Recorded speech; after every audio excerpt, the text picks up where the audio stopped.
Terra indígena Piaçaguera, ruínas do Abaré-Bebê, a tentativa de repetir a trágica história no Brasil.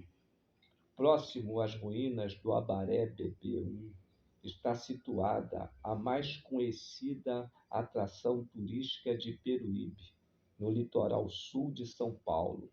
Está situada a última aldeia tupi-guarani na orla do Oceano Atlântico, a aldeia de Piaçaguera, e as ruínas do Abaré-Bebê. Testemunho covarde da expulsão covarde dos jesuítas, os verdadeiros formadores da nação brasileira, onde se encontrava o antigo aldeamento jesuítico de São João Batista de Peruíbe. Ao longo do percurso, encontra-se painéis exibindo documentos históricos sobre a vivência missionária com os indígenas da região, onde existem registros de que o vasto aldeamento que ia da Serra do Mar até o litoral e que foi extinto em 1802, com a narrativa de que, com a libertação dos índios do mando e dos trabalhos forçados a que eram submetidos pelos jesuítas desde o século XVI, e com a promessa de que os índios, uma vez livres, poderiam se misturar em meio à população regional e assim civilizar-se. No entanto, como veio a evidenciar-se nos anos seguintes, coube à população indígena, uma vez desterrada, dispersa e repelida dos domínios tomados por particulares. Restou aí sim a eles o trabalho forçado para poderem sobreviver nas fazendas e propriedades privadas que se expandiram sobre as terras do antigo aldeamento, como atestam diversos documentos. O esbulho, perda da posse de um bem daquelas terras para particulares e a utilização generalizada de mão de obra indígena nas áreas do aldeamento extinto. Em 1927, no entanto, foi criada por decreto estadual a Reserva Indígena de Peruíbe, Aldeia Bananal, numa área de 480 hectares, localizada junto à encosta da Serra do Mar, para reunir os índios dispersos na região. São várias aldeias formadas pelos tupis-guaranis na região de Piaçaguera. A estes indígenas vieram juntar-se descendentes dos antigos habitantes do antigo aldeamento de São João Batista, em parte por famílias da aldeia do Bananal. Em 2002, a FUNAI demilitou a terra indígena Piaçaguera, com uma área de 2.795 hectares, na divisa dos municípios de Peruíbe com Itanhaém. No entanto, próximo à data da demarcação dessa pequena área remanescente em posse dos índios, quando haveria uma sanção definitiva do Ministério da Justiça, houve o retardamento da sua regularização. E ainda hoje, esta mesma área torna-se alvo prioritário de uma audaciosa articulação de interesses privados, com a motivação atiçada pela perspectiva de auferir virtuoso lucro imobiliário.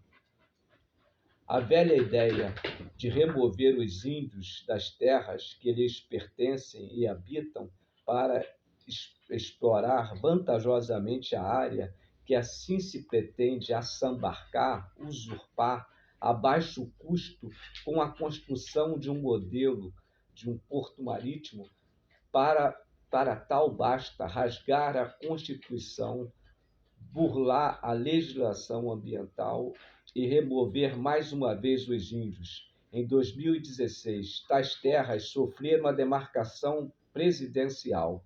Agora, em 2023, surge uma nova ameaça e preocupação para os índios brasileiros: o marco temporal sobre as terras indígenas, direito às terras apenas os povos que estão nelas, em outubro de 1888, ou habitavam nelas desde o descobrimento em 1500. Então, os índios são os legítimos moradores dessa terra, eles são os primeiros aqui, não há dúvida. Mas eu queria colocar aqui dentro dessa conversa, né, tão importante, um texto bíblico, porque eu sei, porque sei, serem muitas as vossas transgressões e gravíssimos os vossos pecados. Afligis o justo, tomais suborno e rejeitais os necessitados na porta. Portanto, o que for prudente guardará então silêncio, porque é tempo mau. Buscai o bem e não o mal, para que vivais. E assim o Senhor, o Deus dos exércitos, estará convosco, como dizeis. Aborrecei o mal e amai o bem. Estabelecei na porta o juízo. Talvez o Senhor, o Deus dos exércitos, se compadeça do restante de José. Esse texto está em Amós 5, de 12 a 15. Como também está aqui em Isaías.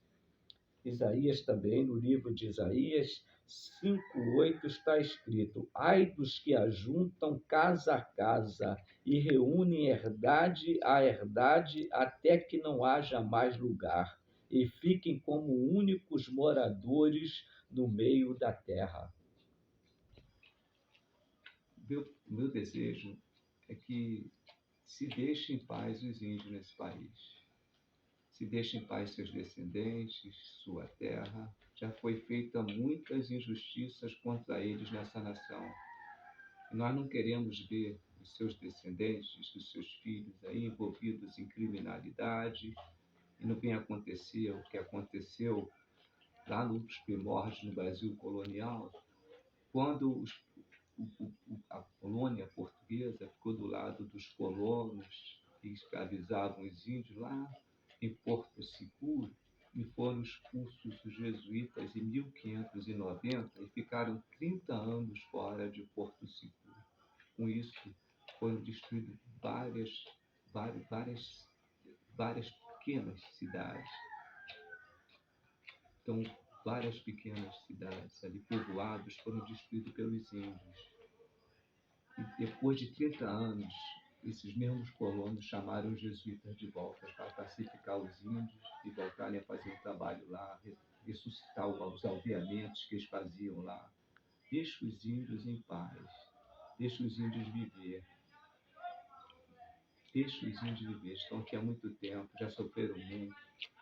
Então eu peço a ajuda dos pastores, dos padres, sacerdotes, a orar por esse povo e para ajudar esses indígenas brasileiros, que já deram grande contribuição hoje para o crescimento aí do Brasil, até defender o Brasil do ataque de franceses, do ataque de holandeses, eles fizeram. Então hoje nós temos uma língua portuguesa, temos um país livre, devemos muito aos índios. Então que Deus abençoe